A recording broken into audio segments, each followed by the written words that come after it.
kelas 2A NIM 22 akan menjelaskan tentang sastra Indonesia periode 1933 sampai 1942, yaitu Pujangga Baru.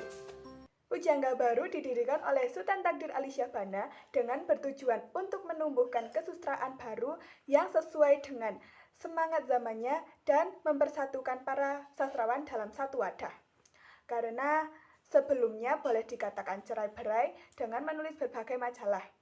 Berdirinya Pujangga Baru juga merupakan salah satu bukti kebutuhan masyarakat pada zaman itu, karena suatu media publikasi yang menampung dan membahas tentang sastra dan kebudayaan. Pujangga Baru terbit sebagai reaksi atas banyaknya sensor yang dilakukan oleh Balai Pustaka terhadap karya tulis sastrawan pada masa tersebut, terutama pada karya sastra yang menyangkut rasa nasionalisme dan kesadaran bangsa. Dalam edisi pertama, Pujangga Baru dinyatakan bahwa majalah yang dikelola Armijin Pane, Amir Hamzah, Sultan Takdir Ali Syahbana itu untuk sementara terbit 2 bulan sekali.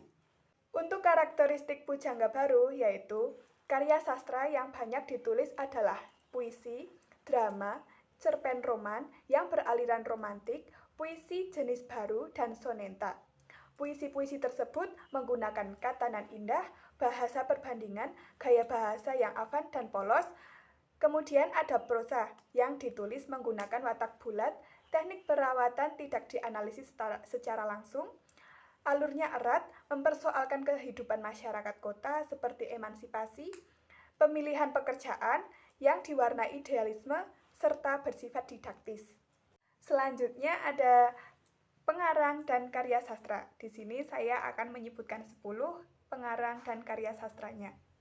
Yang pertama ada Sultan Takdir Ali Syahbana dengan karya sastra Tak Putus Malang, terbit pada tahun 1929.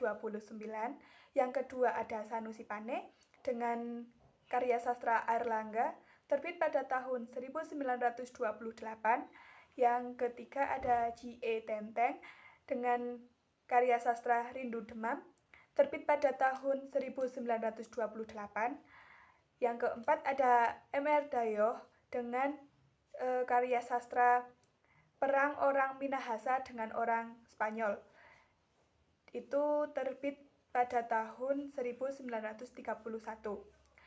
Kemudian yang kelima ada Ahmad Hashmi dengan karya sastra Bermandi Cahaya Bulan, terbit pada tahun 1938. Yang keenam ada Amir Hamzah dengan karya sastra Nyanyian Sunyi, terbit pada tahun 1937. Yang ketujuh ada Hamka dengan karya sastra yang berjudul Di Bawah Lindungan Ka'bah, terbit pada tahun 1938.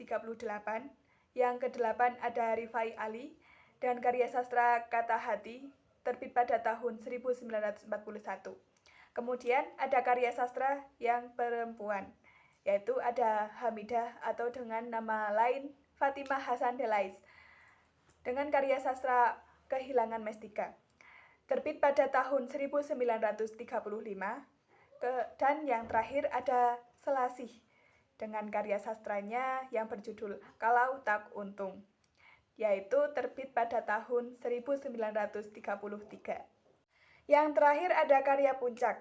Salah satu karya yang mencapai puncak yaitu novel karya Sultan Takdir Ali Syahbana yang berjudul Layar Tembang.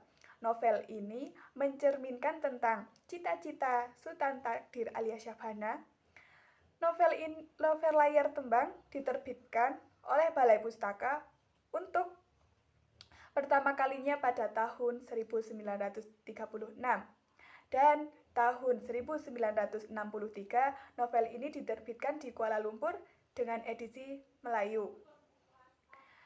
Novel Terkembang menceritakan seorang perempuan yang bernama Tuti, seorang gadis yang berdiri teguh, aktivis pergerakan dan persamaan wanita, serta aktif dalam berbagai organisasi wanita. Sekian materi dari saya, kurang lebihnya mohon maaf. Wassalamualaikum warahmatullahi wabarakatuh.